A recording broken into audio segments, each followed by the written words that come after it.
ओम गुरुवे नमः। मेरे इस ज्योतिष चैनल पर सभी दर्शकों का स्वागत है। आज का विषय मैंने लिया है काल पुरुष कुंडली पर। सामान्यतः जब हम ज्योतिषीय आकलन करते हैं तो उस आकलन में हम कई कुंडलियों को देखते हैं।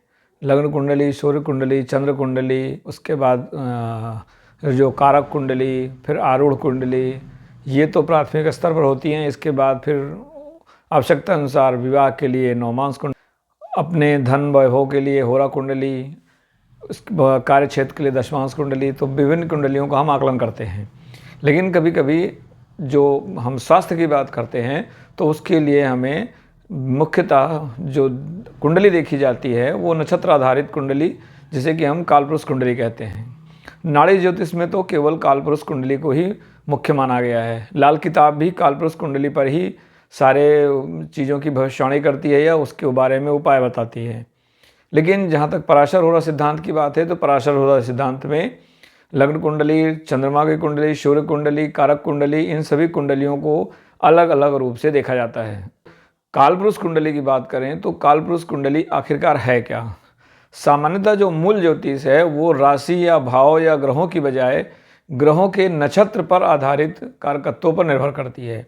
यानी हर ग्रह किसी न किसी समय किसी न किसी नक्षत्र पर गोचर करता है, उस पर स्थित होता है। और नक्षत्र ऐसे हैं जो जिनका कि ना क्षरण होता है ना उनकी स्थितियों में बदलाव होता है।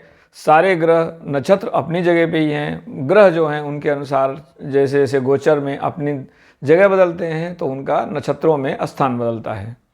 और नक्षत्रों के 4 पद होते हैं। उन 4 पदों से हम जो 4 तत्व देखे जाते हैं, 4 पुरुषार्थ यानी धर्म, अर्थ, काम, मोक्ष, उसको हम देखते हैं।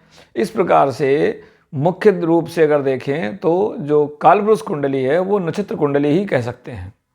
क्योंकि आपकी लग्न कुंडली किसी भी राशि की बने, आपकी सूर्य कुंडली किसी भी राशि की बने, लेकिन जब बात नक्षत्र के आधारित ग्रहों की स्थिति की बात होगी तो वह कालपुरुष की कुंडली के समतुल्य ही होगी। कालपुरुष कुंडली का जो महत्वपूर्ण उपयोग है वो चिकित्सा ज्योतिष में है। क्योंकि चिकित्सा में जो हमारे आयुर्वेद के सिद्धांत हैं वो पंच महाभूत पर निर्भर हैं। और पंच महाभूत को हमारे जो शरीर में 7 मुख्य चक्र हैं उन चक्रों में नक्षत्र के आधार पर विभाजित किया गया है। जिस प्रकार की मूलाधार चक्र में बुध को रखा गया है, तो अधिष्ठान चक्र, फिर सहस्त्रार चक्र, उसके बाद आपका विशुद्धि चक्र, अनाहत चक्र, इन सभी चक्रों में जो अंग आते हैं उनका नक्षत्र से ही विभाजन किया गया है। इसी विभाजन के आधार पर ही जो हमारे 4 नक्षत्र अतिवर्ती नक्षत्र कहलाते हैं, जैसे आद्रा नक्षत्र हो गया, हस्ता नक्षत्र हो गया, पूर्वाषाढ़ा नक्षत्र हो गया, नक्षत्र कहलाते हैं, जहाँ पर कि अंगों का जो चक्र है वो बदल जाता है। तो वो एक अलग आयाम है। उसके बारे में वैसे मैंने नाड़ी चक्र के आधार पर भी एक वीडियो बनाया है, आप चाहें तो उसे भी देख सकते हैं, लिंक डिस्क्रिप्शन में दे दिया जाएगा। अब इसके बाद हम बात करते हैं कालपुरुष। मान लीजिए कि किसी को अपने जन्म का समय ठीक नहीं पता है, तो सामान्यतः अगर हम चंद्रमा की बात ना करें तो अधिकतर ग्रह लगभग 30 दिन तक अपनी इसी स्थिति में रहते हैं। जैसे सूर्य 1 महीने तक रहता है एक ही राशि में, नक्षत्र बदल जाएंगे, नक्षत्र का पद बदल सकता है लेकिन राशि में एक ही रहेगा।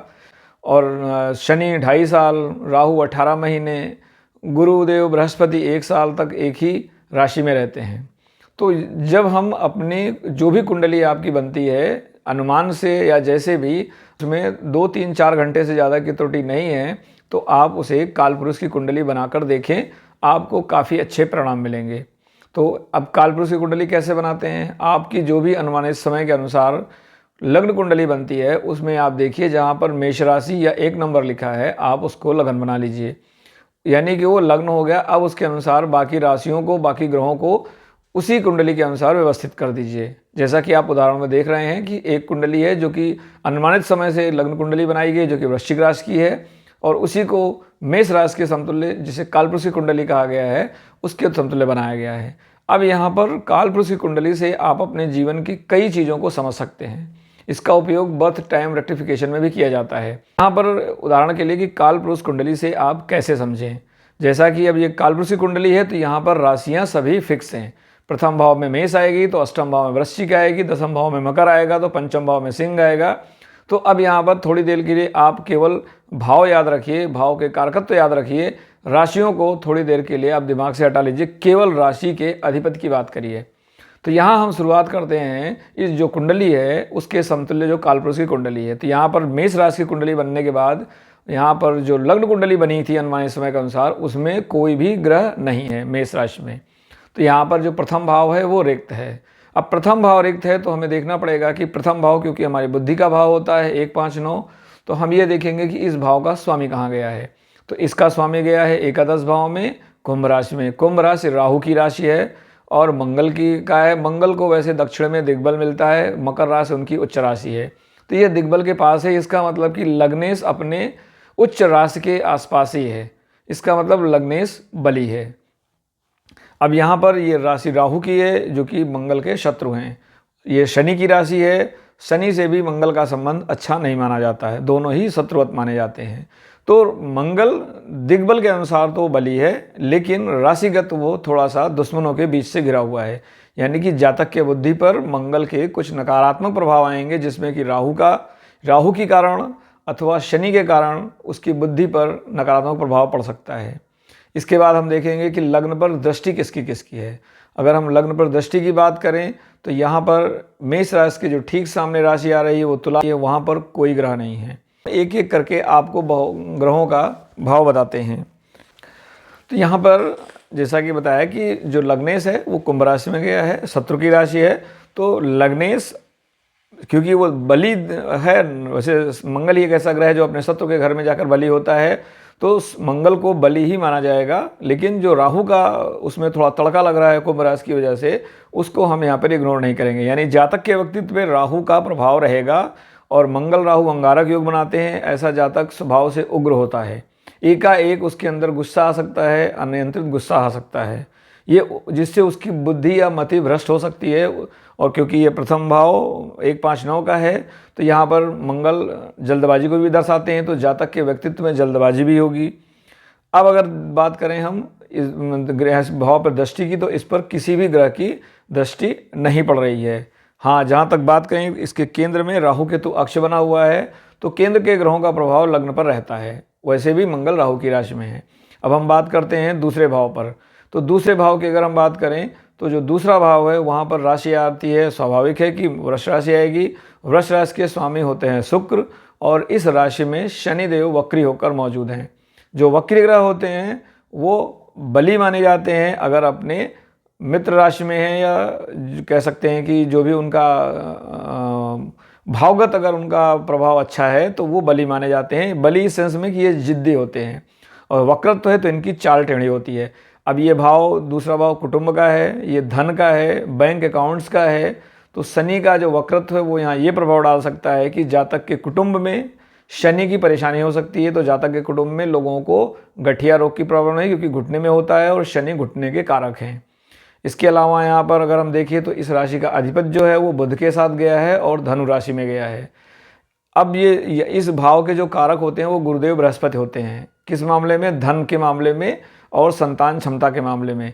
और संतान क्षमता में जो संतान द्रव्य होते हैं, वीर्य और अंड निषेचन, या जो मासिक धर्म के अंतर्गत जो प्रजनन क्षमता होती है, उसके कारक मंगल होते हैं और शुक्र होते हैं।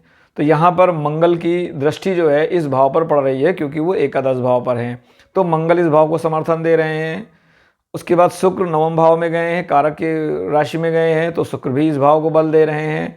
हाँ, शुक्र क्योंकि अपने शत्रु की राशि में गए हैं तो वो प्रभाव थोड़ा सा आएगा। लेकिन ये लग्न त्रिकोण है, जो कि लग्न त्रिकोण में अगर राजसिक या सात्विक ग्रह होते हैं तो ये बुद्धि पर अच्छा प्रभाव डालते हैं, जिसके चलते जातक के कुटुंब में या उसके धन संचय में या उसके बैंक खातों में कहीं कोई ज़्यादा दबाव देखने को नहीं मिलेगा। हाँ, शनि वक्री हैं तो उतार चढ़ाव बना रहेगा। तो जैसा कि जातक का काफ़ी धन जो है इधर उधर चीज़ों में गया, जिम्मेदारियों में गया, क्योंकि शनि जिम्मेदारी के कारक हैं और शनि सेवा के कारक हैं।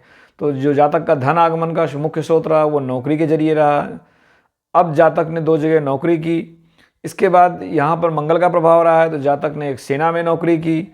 इसके अलावा अगर हम देखें जो इसका स्वामी है वो शुक्र गए हैं गुरु की राशि में, जो कि नवम राशि शिक्षा की राशि है, परामर्श की राशि है।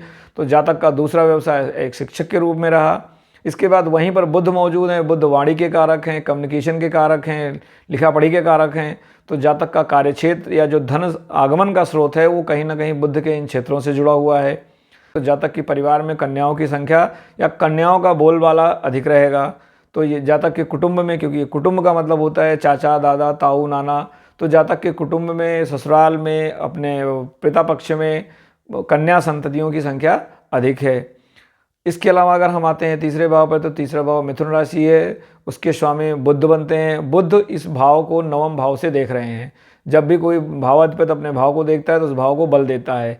ये छोटी यात्राओं का भाव है, पड़ोसियों का भाव है, ये आदमी की जो निजी शौक़ होते हैं, जो कहते हैं हॉबी होती है, उसका ये भाव है।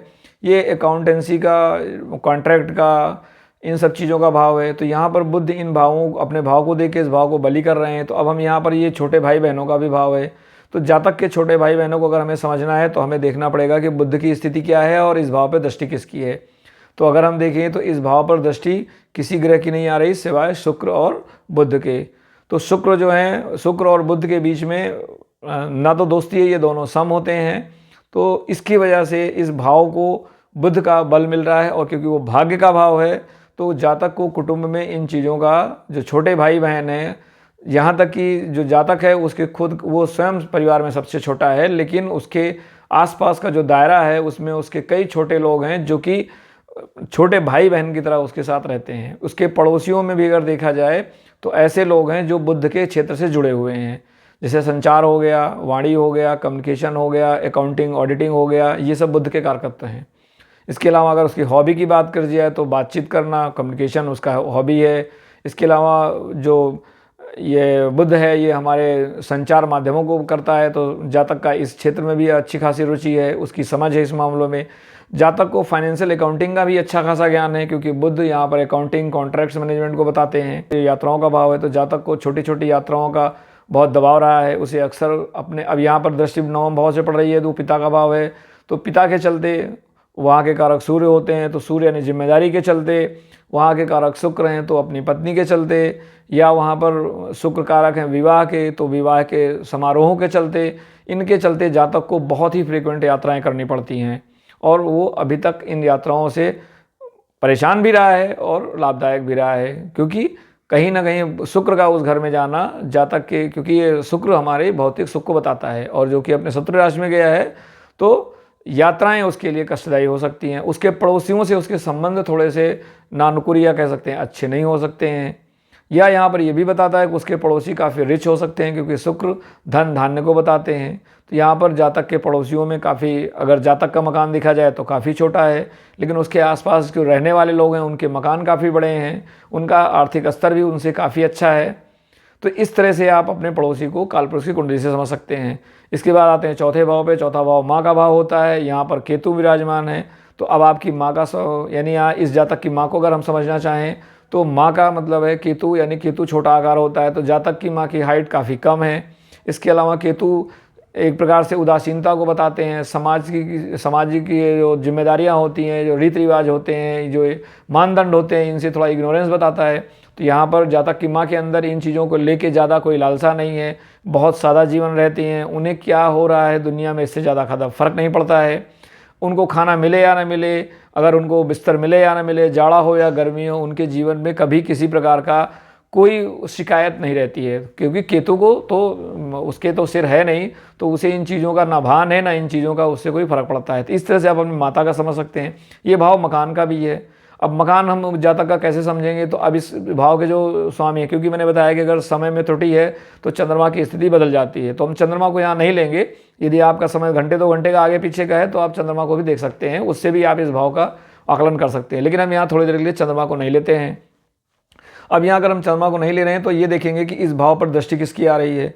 तो अगर दृष्टि देखिए तो इसके ठीक सामने राहु केतु अक्ष है, तो राहु की आ रही है, यानी जातक के भगवान का आकार बड़ा हो सकता है या भड़कीला हो सकता है, क्योंकि राहु तड़क भड़क दिखाते हैं, ये भ्रम भी दिखाते हैं। यानी कि जातक के आप घर में जाएंगे तो आपको लगेगा कि जातक का घर तो बहुत बड़ा है, यानी लेकिन क्योंकि केतु वहाँ विराजमान है तो जातक का घर हो सकता है दिखने में बड़ा हो, और ऐसा स्वाभाविक रूप से कि जातक का मकान अगर देखा जाए तो दिखने में बाहर से बहुत बड़ा है, लेकिन अगर अंदर देखा जाए तो अंदर उतना जो बिल्डअप एरिया है उतना अच्छा नहीं है कि हम कह सकें कि जातक का मकान बहुत बड़ा है।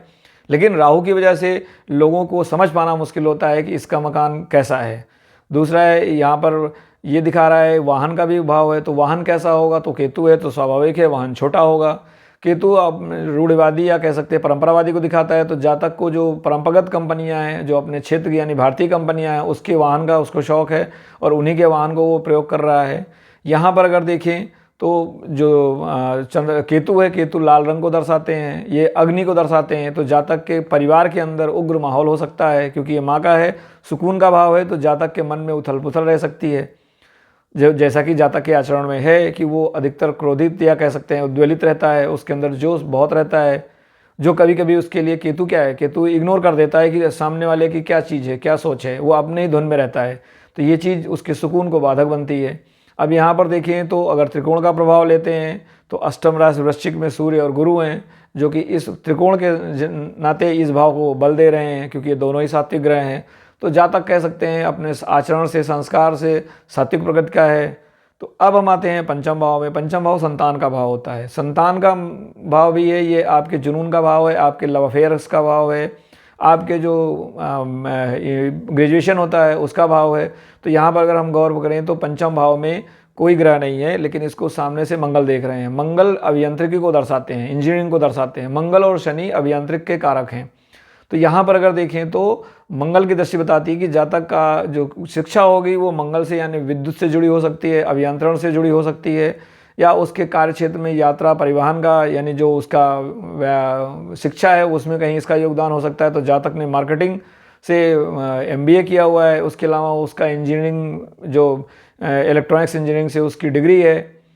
अब यहाँ पर अगर संतान की बात करें तो मंगल एक क्रूर ग्रह है, क्रूर ग्रह संतान भाव को देख रहे हैं, तो संतान हानि भी बताते हैं, यानी कि संतान के साथ परेशानी हो सकती है या पहली संतान खंडित हो सकती है। इसके अलावा अगर देखिए तो ये संतान के ओवरऑल सुख को दर्शाता है। तो जातक की अपने संतान से अनबन हो सकती है, क्योंकि मंगल उग्रता है। तो जातक और संतान के बीच में थोड़ा सा खटपट या विवाद रह सकता है, या उग्रता रह सकती है, कहासुनी हो सकती है। मंगल तर्क वितर्क के कारक हैं। तो संतान से जातक का इस प्रकार का सुख उसको मिल रहा है। अब इसके बाद अगर हम बात करें छठे भाव की, तो छठा भाव रोग का है, सेवा का है, नौकरी का है, ये जो आप व्यापार से पैसा पाते हैं उसका है। तो यहाँ पर अगर हम गौर करें तो बुध जो है गए हैं शुक्र के साथ धर्म भाव में, यानी कि जातक का जो सेवा क्षेत्र होगा वो धर्म भाव शिक्षा के क्षेत्र से हो सकता है। बुध जो है वाणी के हैं तो वाणी से हो सकता है, जातक पेशे से शिक्षक है। इसके अलावा वहाँ पर गुरु का प्रभाव आ रहा है। तो अब हमें ये देखना पड़ेगा कि नवम भाव में जहाँ पर उसके स्वामी गए हैं उसका अधिपति कहाँ गया है, क्योंकि जब भी हम किसी भाव का आकलन करते हैं तो जो भाव में ग्रह है हम पहले उसको देखते हैं, फिर हम भावाधिपति को देखते हैं, और भाव अधिपति के बाद जहाँ पर भावाधिपति गया है उसके अधिपति को देखते हैं। हम ये 3 स्तरों पर किसी भी चीज़ का आकलन करते हैं। और नक्षत्र तो मुख्य है ही, क्योंकि कालपुरुष का पूरा आधार ही नक्षत्र पर है। तो अगर हम भावाधिपत्य की बात करें तो अष्टम भाव में गया है। अष्टम भाव पैतृक संपत्ति का है, अष्टम भाव पैतृक कारणों का है, यानी कि जातक का जो काम काज होगा वो पैतृक हो सकता है। तो जातक संचार क्षेत्र में रहा है, उसके पिताजी भी संचार क्षेत्र में ही थे। इसके अलावा जातक को ज्योतिषी में काफ़ी रुचि है, क्योंकि अष्टम भाव ज्योतिष का भी है। जातक की आय का साधन शिक्षा दीक्षा से ही है। इसके अलावा जैसे मैंने बताया कि मंगल का प्रभाव पड़ रहा है, 7वीं दृष्टि और 8वीं दृष्टि भी मंगल की कार्यक्षेत्र पर आ रही है। तो मंगल के नाते ये सैन्य क्षेत्र को दर्शाता है, पुलिस को दर्शाता है। तो यहाँ पर जातक सैन्य सेवा से भी रहा है। इस प्रकार आप देखिए तो आप छठे भाव से, अब यहाँ पर ये भी देखिए अगर उसके पास जो रोग होगा, रोग क्या होगा, तो यहाँ पर मंगल देख रहे हैं तो मंगल अग्नि तत्व के ग्रह हैं, और वो वायु तत्व से देख रहे हैं। तो वायु तत्व और अग्नि तत्व मिलके वात रोग बनाते हैं, यानी गैस की प्रॉब्लम बनाते हैं। मोबिलिटी यानी जो हमारे घुटनों में दर्द होता है या जो हमें गैस की प्रॉब्लम होती है, उन चीज़ों को दर्शाते हैं। तो यहाँ पर कुछ हद तक उसका प्रभाव आ रहा है। तो जातक को पैरों में दिक्कत हो सकती है, मोबिलिटी में दिक्कत हो सकती है। इसके बारे में जातक का अभी तक पूरी तरह से नहीं पता लगा है कि क्या प्रॉब्लम है उसको। लेकिन यहाँ पर अगर हम अधिपति की बात करें तो सूर्य अष्टम में गए हैं, जो कि गुरु के साथ हैं। तो कहीं ना कहीं जातक को नेत्र संबंधी समस्या हो सकती है, या उसको हृदय संबंधी समस्या हो सकती है, वक्षस्थल की परेशानियां हो सकती हैं, क्योंकि सूर्य इन चीज़ों को दर्शाते हैं। नेत्र के कारक हैं, मस्तिष्क के कारक हैं, मस्तक के कारक हैं। अगर अब हम बात करें इसके बाद अगले भाव यानी सप्तम भाव की, जो कि आपकी पत्नी का भाव है, विवाह का भाव है, यहाँ पर ड्राइविंग स्किल भी देखी जाती है। इसके अलावा ये व्यापार में जो आपके पार्टनर्स होते हैं उनका है, यानी लीगल पार्टनरशिप जो भी जिस भी तरह की होती है वो 7वें भाव से देखते हैं। तो यहाँ पर देखिए तो 7वें भाव में जो राशि आती है तुला, और तुला के स्वामी गए हैं बुध के साथ, यानी जातक का जीवन साथी बुध से प्रभावित होगा। और गुरु की राशि में गए हैं तो गुरु से प्रभावित होगा। गुरु अष्टम में गए हैं, सूर्य के साथ गए हैं, तो सूर्य का प्रभाव भी जातक के जीवन साथी पर आएगा। और ये सप्तम भाव से 8 अगले भाव में ही गुरु और सूर्य दोनों मौजूद हैं। तो यानी कहीं ना कहीं जातक की जो जीवन साथी होगा, पत्नी होगा, या जो उसके लीगल पार्टनर्स होंगे, व्यापारिक पार्टनर्स होंगे, उनमें गुरु के गुण, सूर्य के गुण, और नवम भाव में यानी गुरु की जो राशि है धर्म की राशि है, तो धर्म संगत कार्यों के गुण प्लस बुध का प्रभाव, क्योंकि शुक्र बुध के साथ हैं, तो बुध छोटे आकार को दर्शाते हैं, बचकानी हरकत को दर्शाते हैं। तो यहाँ पर हो सकता है कि जातक की का जीवन साथी है उसकी आयु अपने से काफ़ी कम हो, तो यहाँ जातक और उसकी पत्नी के बीच में लगभग 9 वर्ष की आयु का अंतर है। साथ में अगर देखिए तो जातक की पत्नी के अंदर बुध जैसी यानी जो बुध बचपना होता है, ईर्ष्यालु होता है, देखा देखी होता है, कहीं ना कहीं जातक की पत्नी के अंदर ये गुण मौजूद होंगे कि वो दूसरों से बहुत जल्दी प्रभावित होती होगी, या उसे लोग क्या कहेंगे कि ज़्यादा टेंशन होगी, क्योंकि कहीं ना कहीं पर बुध देखा देखी या एक दूसरे से बहुत जल्दी प्रभावित होता है। उसे अपने से ज़्यादा दूसरों पर नज़र होती है कि लोग कहीं हमें जो देख रहे हैं उनका हमारे बारे में क्या रवैया रहेगा। तो इस प्रकार से जातक के जीवन साथी का हुआ। अगर जातक मान लिया व्यापार करता है, पार्टनरशिप करता है, तो वहाँ पर बुध का प्रभाव आएगा, वो भी किस चीज़ का, नवम राशि का यानी धनु राशि का। तो कहीं ना कहीं जातक का जो कामकाज होगा वो धर्म से जुड़ा हो सकता है, गुरु से जुड़ा हो सकता है, सूर्य है तो सूर्य से जुड़ा हो सकता है, यानी सरकार से जुड़ा हो सकता है। यहाँ मैंने ये भी बताया कि अब ये सूर्य यहाँ पर आ रहा है तो जातक की पत्नी के अंदर ईगो क्लैश भी हो सकता है, या कह सकते हैं कि उसे अपने आत्मसम्मान की बड़ी चिंता होगी। अगर उसे कोई कहीं नकारात्मक रूप से उस पर टिप्पणी कर दे तो उसे बहुत बुरा लगेगा, क्योंकि यहाँ पर सूर्य का प्रभाव सप्तम भाव पर आ रहा है। अब हम बात करते हैं अष्टम भाव की। अष्टम भाव आपके निजी दोष हैं, छठवां भाव आपके रोग हैं, आपके प्रारब्ध से किए हुए कर्ज हैं। जो कर्ज होता है प्रारब्ध का वो छठे भाव से देखा जाता है, जो कि बुध बता रहे हैं पिता के साथ जाने के, यानी बुध जो है छठे भाव के स्वामी पिता के भाव में गए थे, शुक्र के साथ गए थे। तो कहीं ना कहीं जातक का जो कर्ज है वो शुक्र यानी विवाह को लेकर हो सकता है, बुध यानी कन्या को लेकर हो सकता है, पिता को लेकर हो सकता है। इस प्रकार से जातक का जो प्रारब्ध है वो धर्म भाव से निकल कर आ रहा है, और ये उसके भाग्य के कारक भी होंगे, क्योंकि भाग्य भाव में ये सब मौजूद है। तो पत्नी के आने से भाग्य बढ़ेगा, कन्या संतान के आने से उसका भाग्य बढ़ेगा, अगर वो कन्याओं की मदद करता है तो उसको भाग्य बढ़ेगा, उसको अपनी वाणी के अच्छे प्रयोग से उसका भाग्य बढ़ेगा। ये भाग्यवर्धक चीज़ें हैं। और स्त्री का सम्मान अगर करेगा तो भी उसका भाग्य बढ़ेगा, क्योंकि नवम भाव में भाग्य भाव में शुक्र हैं, जो कि एक विवाहिता स्त्री के कारक हैं। अगर हम अष्टम भाव में पहुंचते हैं तो वहाँ पर अष्टम भाव में सूर्य और गुरु मौजूद हैं, और इसका स्वामी मंगल कुंभ की राशि में है, यानी और अष्टम राशि क्या है, ये हमारे पैतृक संपदा की, हमारे पितरों की राशि है। यहाँ पर आपके पिछले कई जन्मों के छुपे हुए जो निजी दोष होते हैं उनका है। तो यहाँ पर निजी दोष के रूप में अगर हम देखें तो क्या, गुरु वैसे तो सात्विक ग्रह है, लेकिन गुरु आदर्शवादिता को, या कह सकते हैं कि बहुत ही ज़्यादा आइडियलिज्म जो होता है आदमी की, वो जो समय के साथ परिवर्तन हो रहे हैं उनको वो नज़रअंदाज कर देता है। उसको हर चीज़ बिल्कुल लकीर की फ़कीर की तरह चाहिए, उसको इधर उधर डेविएशन पसंद नहीं होंगे। सूर्य थे वैसे भी अपने आप में प्रशासन के कारक हैं, नीति नियम के कारक हैं, तो उसके अंदर ये नीति नियम से चलने के गुण, हर चीज़ में ट्रांसपेरेंसी के गुण, क्योंकि गुरु ट्रांसपेरेंसी के कारक हैं। गुरु कस्टोडियन है, यानी अगर कोई जिम्मेदारी ले रहा है, गुरु स्वयं भी, सूर्य स्वयं भी जिम्मेदारी हैं। तो इस तरह के उसके अंदर गुण होंगे। गुण कैसे होंगे, जो नकारात्मक रूप से उसके जीवन को प्रभावित करेंगे, यानी जरूरत से ज़्यादा जिम्मेदारी ले लेना, जरूरत से ज़्यादा आदर्शवादिता के चलते दूसरों को सलाह दे देना, क्योंकि गुरु आदर्शवादी सलाह भी हैं। और ये सामने इसके शनि पड़ रहे हैं, तो कहीं ना कहीं हो सकता है कि जातक का कार्यक्षेत्र भी इनसे जुड़ा हो, क्योंकि शनि जिससे जुड़ते हैं वो आपके कार्यक्षेत्र को दर्शाता है। ये कालपुरुष कुंडली का सिद्धांत है। इसके बाद हम बातें हैं नवम भाव में। नवम भाव से हम पिता को देखते हैं, धार्मिक यात्राओं को देखते हैं, आपकी जो पोस्ट ग्रेजुएशन, पीएचडी या ऐसी डिग्रियाँ होती हैं उनको देखते हैं। तो यहाँ पर अगर देखिए तो यहाँ पर शुक्र और बुध आ रहे हैं। शुक्र नॉर्मली जो प्राइवेट पढ़ाई की जाती है उसके बारे में दर्शाते हैं, और जो गुरु हैं ये जो आप लीगली आप जाते हैं, कॉलेज में जाते हैं, किसी गुरु से शिक्षा लेकर पढ़ते हैं, उसको गुरु दर्शाते हैं। तो नवम भाव में शुक्र का जाना, यानी कि जातक की जो शिक्षा होगी, उच्च शिक्षा, वो हो सकता है करस्पॉन्डेंस से हो, प्राइवेट हो, यानी किसी गुरु के हो। और यहाँ का भाग्य अधिपति कहाँ गया, अष्टम भाव में गया, तो हो सकता है उसके कार्यक्षेत्र में ज्योतिष हो, तो यहाँ ज्योतिष के कार्यक्षेत्र से जुड़ा है। उसकी जो MBA की डिग्री है उसने करस्पॉन्डेंस से की है। अब यहाँ पर शुक्र और बुध ग्रह हैं, तो उसकी जो उच्च शिक्षा है उसमें शुक्र और बुध का योगदान होगा। शुक्र हमारे जो धन संपदा होती है, लेखन होता है, इसके बारे में दर्शाते हैं। भवन निर्माण होता है, इसके बारे में जातक की अभिरुचि है। बुध जो लेखन होता है, आरेख होता है, तो जातक का किसी भी चीज़ को ड्राइंग करना, आरेख करना, वो भी अच्छा है। इस तरह से, और ये सारी चीज़ें उसकी उच्च शिक्षा में शामिल हैं। तो इस तरह से आप अच्छे से, अब इसके पिता की अगर हम बात करें कि जातक का पिता कैसा हो सकता है कालपुरुष कुंडली से, तो जातक के पिता में बुध आ रहे हैं। बुध का मतलब होता है चंचल, मतलब एक जगह स्थिर ना रहना। उसके बाद शुक्र आ रहे हैं तो फाइनेंस से जुड़ना, या कह सकते हैं कि जो महिला से जुड़े कार्य हैं उससे जुड़े रहना। और यहाँ पर इसका अधिपति अष्टम भाव में गया है, तो पैतृक भाव में गया है, सूर्य के साथ गया है, तो संभव है कि जातक के पिता सूर्य से जुड़े हों, अष्टम भाव यानी अपने पैतृक कार्यों से जुड़े हों। और वृश्चिक राशि दर्शाती है ट्रांसफॉर्मेशंस, यानी कि जो इसका अधिपति है वो ट्रांसफॉर्मेशन भाव में गया है, तो जातक के पिता के जीवन में बदलाव भी कई आए होंगे। तो जातक के पिता ने 2 नौकरियां की हैं। एक नौकरी उन्होंने अपने परिवार में, जो कि उनके परिवार में कई लोग शिक्षक थे, तो उन्होंने शिक्षा में की। उसके बाद उन्होंने उसको परिवर्तित करके संचार क्षेत्र में कदम रखा। इस तरह से जातक के पिता के जीवन में भी ट्रांसफॉर्मेशन आया, क्योंकि गुरु अष्टम राशि में गए हैं। अब हम इसके आगे बात करते हैं। यहाँ तक हमने पिता को समझ लिया। अब इसके बाद अगले नंबर पे आता है दसम भाव। दसम भाव कार्य क्षेत्र का होता है।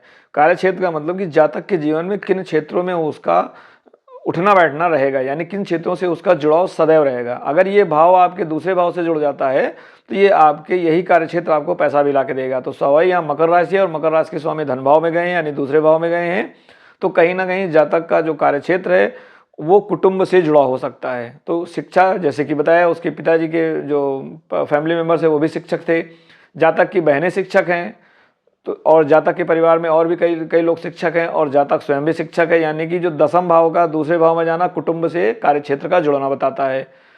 मकर राशि में शनि वक्री हैं दूसरे भाव में जाके, तो वक्र तो बताता है कि रिपीटेशन या चेंजेस। तो यहाँ जातक ने 2 नौकरियाँ की, एक सेना में और एक शिक्षक के रूप में। अब इस बार हम देखें तो इस भाव में दृष्टि किसकी आ रही है, तो केतु की आ रही है। तो केतु नॉर्मली वायुसेना को दर्शाते हैं, तो जातक का जो कार्य क्षेत्र है वो वायुसेना से जुड़ा हुआ था। यहाँ पर राहु मौजूद हैं इस भाव में, तो राहु क्या बोलते हैं, कार्य क्षेत्र के विस्तार को दिखाते हैं, या कार्य क्षेत्र ऐसा होगा जो कि लीक से हटकर होगा। तो ज्योतिष उसके परिवार में किसी ने नहीं किया, लेकिन जातक ज्योतिष से जुड़ा हुआ है जो कि उसके लीक से हटकर है। और ये ज्योतिष हम कहाँ से देख रहे हैं, क्योंकि इसका अधिपति शनि गया है दूसरे भाव में, जिस पर कि सूर्य की दृष्टि है। सूर्य ज्योतिष के कारक हैं, गुरु की दृष्टि है, गुरु परामर्श के कारक हैं। तो इस प्रकार से शनि से, दसम भाव से और उस पर पड़ने वाले ग्रहों से हम समझते हैं कि जातक का क्षेत्र क्या होगा। और यहीं पर शनि के ऊपर मंगल की दृष्टि है, तो जातक का सैन्य क्षेत्र से भी जुड़ाव है, क्योंकि 10वें शनि पर मंगल की दृष्टि है। अब हम बात करते हैं एकादश भाव की। एकादश भाव आपका जो बड़े भाई होते हैं उनका है, बड़े भाई बहनों का है। आपके जो पिताजी होते हैं उनके जो छोटे भाई बहन होते हैं उनका है। जो जातक की माता होती है उसके ननिहाल के वधू या दामाद का होता है, यानी यहाँ पर उसके जो मामी और मौसा का ये भाव है।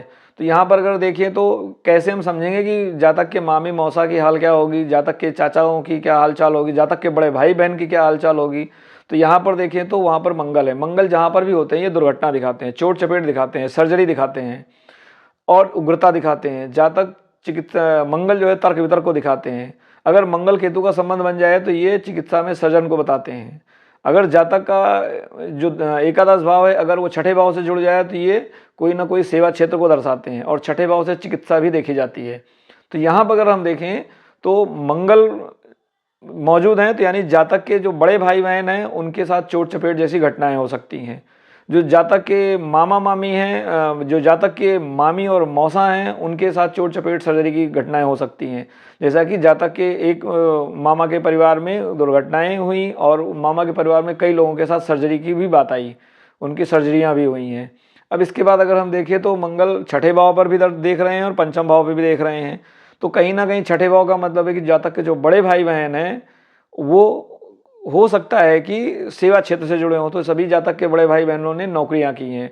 व्यवसाय में केवल उनके एक भाई रहे हैं जो कि पेशे से डॉक्टर हैं, और छठा भाव डॉक्टरी का भी है। अब यहाँ पर हमने तो बात कर ली कि जो इसमें ग्रह है उसका संबंध कहाँ से बन रहा है। अब इस ग्रह के अधिपति कहाँ गए हैं, अधिपति शनि गए हैं कुटुंब के भाव में, और दूसरे अधिपति राहु गए हैं दसम भाव में। यानी कि जातक के बड़े भाई बहनों का जुड़ाव राहु से हो सकता है। राहु होम्योपैथी की यानी एल्कोहल के कारक हैं, तो जातक का एक बड़ा भाई एल्कोहल से जुड़ा हुआ है।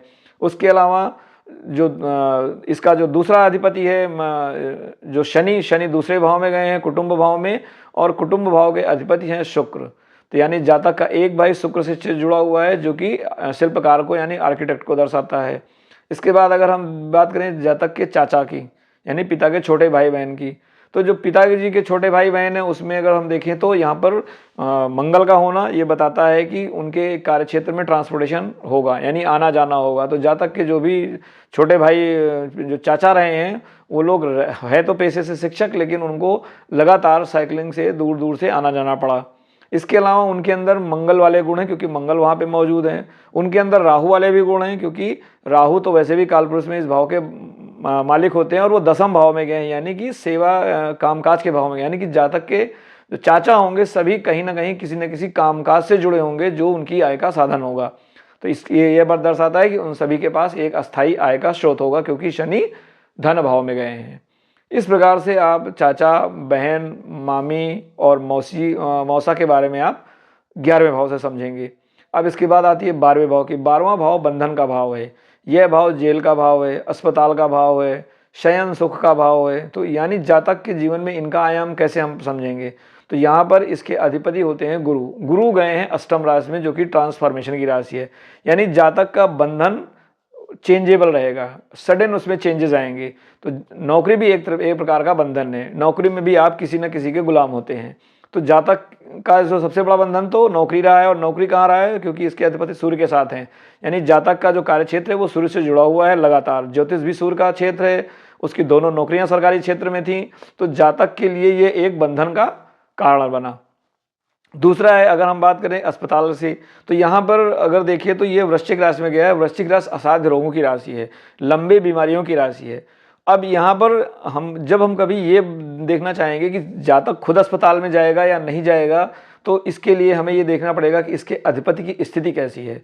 तो ये अधिपति वैसे कालपुरुष के भाग्येश होते हैं और अष्टम में गए हैं जो कि उनसे द्वादश की राशि है, यानी कि जातक के लिए ये बंधन उसके व्यय का कारण बनेंगे। यानी या तो वो स्वयं हॉस्पिटल में जाएगा या वो किसी न किसी से अस्पताल में व्यय करेगा। तो यहाँ अगर देखा जाए तो जातक स्वयं तो निरोगी है, लेकिन उसके ऊपर लगातार किसी न किसी रोगी व्यक्ति की जिम्मेदारी सदैव रही है। उसके आसपास जब उसके घरों में ऐसे लोगों का अक्सर आना जाना रहा है जो किसी न किसी असाध्य रोग से पीड़ित रहे हों या बहुत लंबे रोगों से पीड़ित रहे हों।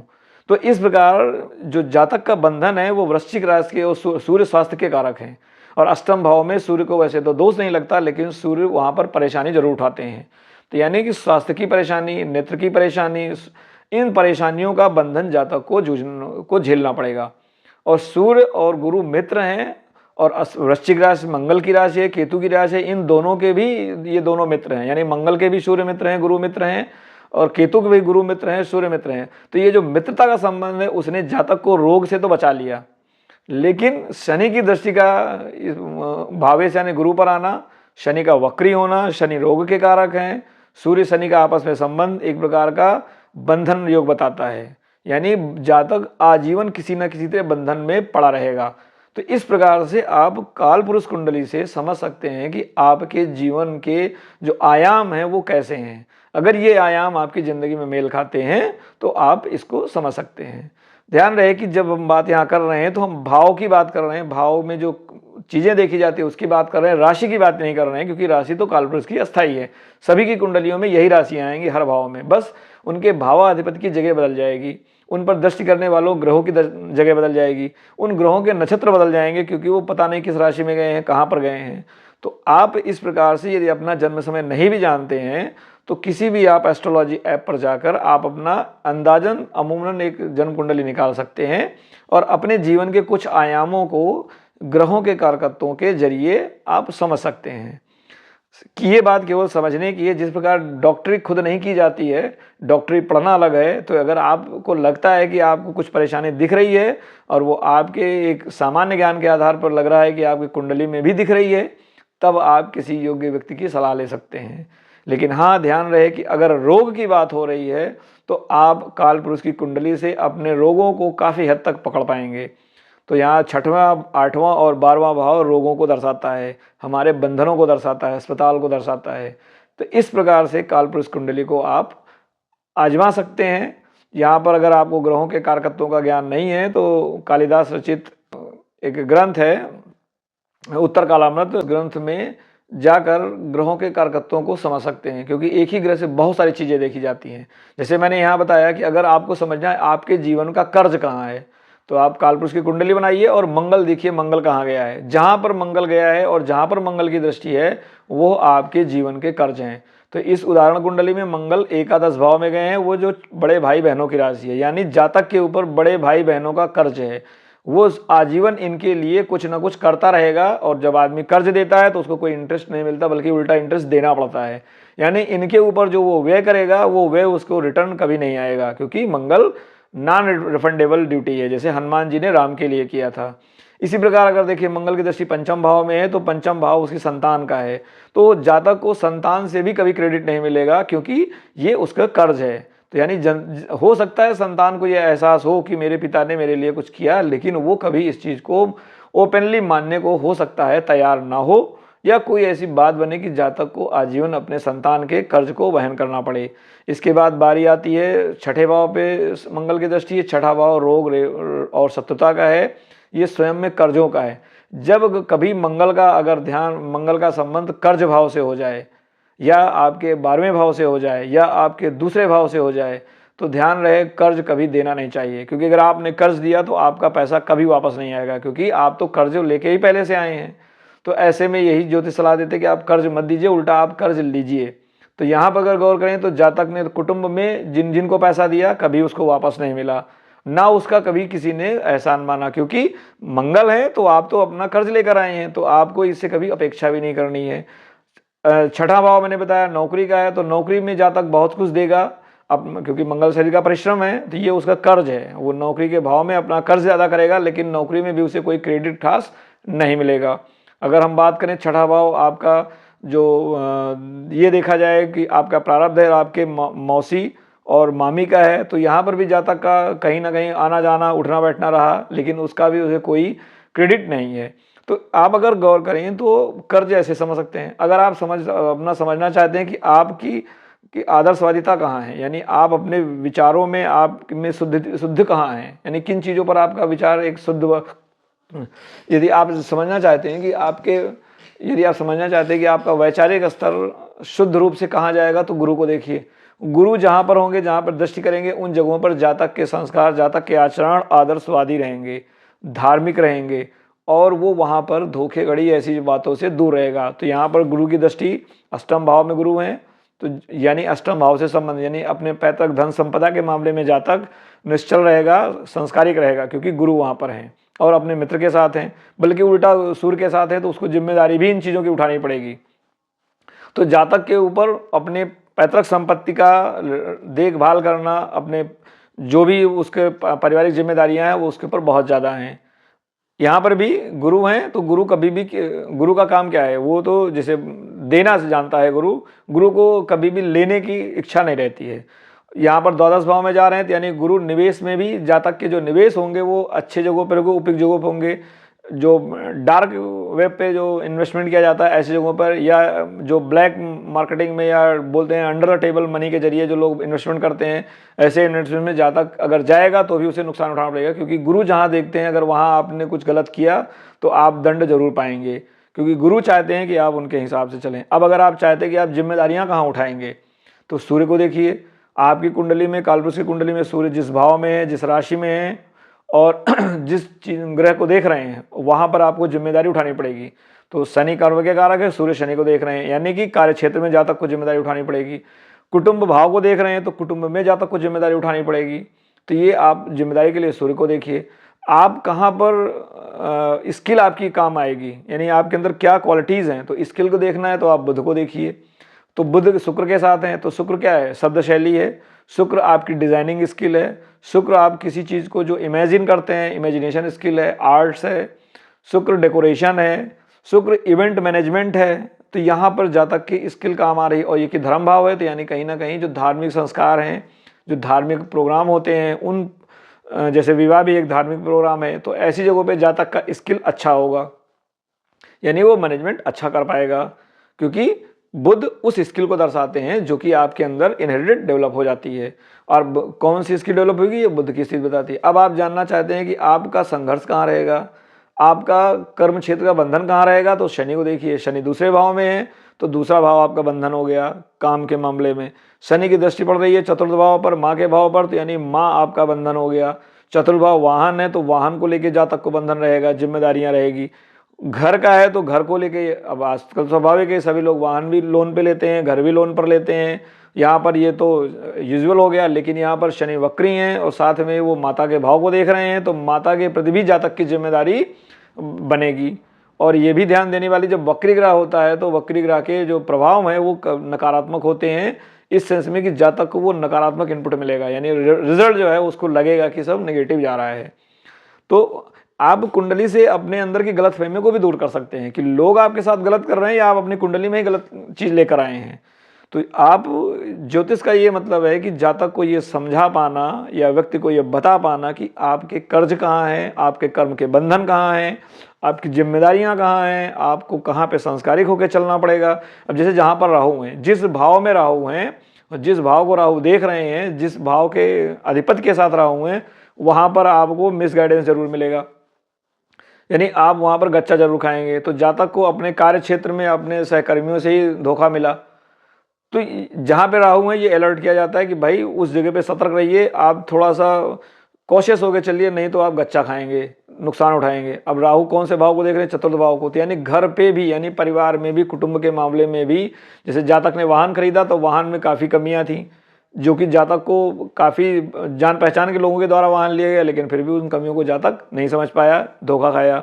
वाहन के, मकान के मामले में भी मकान खरीदा, मकान को स्वयं उसने देखा, लेकिन उसमें भी कुछ ऐसी कमियां थी जो उस समय उसको ध्यान नहीं गया, और वो उस बाद में मकान लेने के बाद उसको उन कमियों पर नज़र पड़ी। तो इस तरह से मकान के बारे में उसको धोखा हुआ। अब माता के बारे की बात करें तो माता के जरिए, यानी अब माता तो कभी धोखा दे नहीं सकती है, लेकिन माता को लेकर जातक के प्रति धोखा होगा, क्योंकि लोग माता के नाम से जातक को बेवकूफ़ बनाएंगे, क्योंकि राहु जहां जाएगा वहां धोखा देगा। राहु की नज़र दूसरे भाव पे कुटुंब पे पड़ रही है, शनि पे पड़ रही है, कर्म के कारक पे पड़ रही है, तो यानी कुटुंब से में भी जातक के साथ धोखा होगा, वहां उसे नुकसान उठाना पड़ सकता है। उसकी जो दृष्टि पड़ रही है वो छठे भाव में पड़ रही है, छठे भाव के राहु कारक होते हैं, तो यहाँ पर राहु की दृष्टि फायदेमंद है। दसम भाव के भी राहु कारक हैं, तो यहाँ पर भी जातक को कार्य क्षेत्र में कोई दबा नहीं पाएगा, क्योंकि राहु जिस भाव के कारक बनते हैं वहाँ पर उसको दबा पाना मुश्किल होता है, क्योंकि राहु हर तिकड़म जानता है, उसके पास हर चीज़ की काट है। लेकिन हाँ, काट चाहे जितनी हो, उसके पास ये ज़रूर रहेगा कि वो धोखा 420 का शिकार भी जरूर बनेगा, यदि वो अपने दिमाग का पूरी तरह केवल और केवल अपने दिमाग का इस्तेमाल करेगा। यानी जहाँ पे राहु है वहाँ पर आपको एक अच्छे आदमी की सलाह समय समय पर जरूर लेनी चाहिए। अगर आप जानना चाहते हैं कि आपका परचम कहाँ लहराएगा, आपको किस नाम से जाना जाएगा, तो आप केतु को देखिए। केतु झंडा है हमारे घर में, अगर केतु बली हैं तो आपका जहाँ पर केतु है वहाँ पर झंडा जरूर लहराएगा। अगर केतु नकारात्मक हैं तो आपका झंडा वहाँ झुकेगा। तो यहाँ पर केतु भाव के हिसाब से चौथे भाव में नीच के माने जाते हैं, क्योंकि केतु का उच्च भाव दक्षिणी ध्रुव है, जो कि यहाँ पे राहु है, यानी राहु केतु एक्सिस उल्टा है। तो यहाँ पे परचम तो लहराया गया, यानी जातक को लोग जानेंगे। किस लिए जानेंगे? उसके घर के लिए जानेंगे, उसके वाहन के लिए जानेंगे, उसके मकान के लिए जानेंगे, माता के लिए जानेंगे, लेकिन जो जानेंगे उसमें कहीं ना कहीं एक नकारात्मक नेगेटिव टच रहेगा। तो अब इस प्रकार से सूर्य की बात मैंने कर ली, बुध की बात, अब शुक्र की बात करते हैं। शुक्र आपका धन, वैभव और जो आप ऐशो आराम करते हैं, जो सुख के साधन होते हैं, उनके बारे में बताता है। तो अगर गुरु सन्यासी है तो शुक्र गुरु की राशि में गए हैं, और बुध बच्चा है, यानी जातक का जो पहनावा होगा, लुक होगा, जो भौतिक चीज़ों के प्रति उसका आकर्षण होगा, एक बच्चे की तरह होगा, जो चीज़ अच्छी लगेगी उसे ले लेगा। प्लस गुरु का प्रभाव है तो उसको ज़्यादा कह सकते हैं कि तड़क भड़क का वो नहीं रहेगा। अब उसको सुख, लेकिन क्योंकि गुरु सात्विक, शुक्र सात्विक राशि में गए हैं, तो कहीं ना कहीं उसको सुख साधन जरूर मिलेंगे, लेकिन उनमें उठापटक रहेगी, क्योंकि बुध हैं और बुध का काम ही है बहुत जल्दी से बदलना, यानी कि उसके सुख साधन में परिवर्तन भी बहुत जल्दी जल्दी आएंगे, स्थितियाँ बहुत जल्दी जल्दी बदलेंगी। तो इस तरह से आप समझ सकते हैं कि जो 9 ग्रह हैं, उन 9 ग्रहों के विभिन्न कारकत्व हैं, तो उन कारकत्वों से आपके जीवन में क्या आएगा वो समझ सकते हैं। बाकी 12 भावों में विभिन्न चीज़ें हैं, उनमें क्या आएगा वो आप समझ सकते हैं। तो इस तरह से आप समझिए कि आप अपने जीवन में क्या क्या लेकर आए हैं, कहाँ कहाँ आपका कर्ज है। एक रफ आइडिया, यानी आप कह सकते हैं कि आप अपनी लाइफ का 50%, अगर आप नक्षत्र तक समझ जाएं तो 50% तो केवल काल पुरुष से ही समझ सकते हैं। नाड़ी ज्योतिष में काल पुरुष कुंडली को ही लिया जाता है, जैसा मैंने पहले बताया, वहाँ पर सारे योग दुर्योग काल पुरुष कुंडली से ही लिए जाते हैं, वहाँ पर भाव का या लग्न का कोई महत्व नहीं है। जो कि एक एक अलग विधा है। ज्योतिष की एक अलग विधा है नाड़ी ज्योतिष। पराशर ज्योतिष एक अलग विधा है, नाड़ी ज्योतिष एक अलग विधा है। जेमिनी ज्योतिष पराशर ज्योतिष का एक मतलब उद्धृत रूप है। इस तरह से आप समझिए अपनी कालपुरुष कुंडली को। तो आशा है आप कालपुरुष कुंडली को समझ पाए होंगे, क्योंकि इसमें बहुत 12 भावों की चर्चा थी तो वीडियो थोड़ा लंबा हो गया और मैंने थोड़ा कह सकते हैं शॉर्टकट भी कहीं कहीं आपको लगा होगा कि जल्दी में बता रहा हूँ। अगर फिर भी आपको किसी विषय पर डाउट है या किसी विषय में आपको कोई दुविधा हो रही है, अपनी कुंडली को समझने में दुविधा हो रही है, तो आप चाहें तो बिना बर्थ डिटेल भेजिए, आप एक अपनी कालपुरुष की कुंडली बनाकर हमें भेज सकते हैं। हम उस कुंडली के आधार पर बिना आपसे कोई सवाल जवाब किए आपके बारे में बताने का प्रयास करेंगे। देखिए क्या ये सिद्धांत आपकी कुंडली पर लागू होता है या नहीं लागू होता है। तो ऐसे ही विषयों को या ऐसे ही ज्योतिषी सिद्धांतों को समझने के लिए आप जुड़े रहिए हमारे चैनल के साथ। आशा है आपको यह विषय पसंद आया होगा। पसंद आया है तो कृपया लाइक, सब्सक्राइब और शेयर करें। आपका दिन शुभ हो। ओम गुरुवे नमः।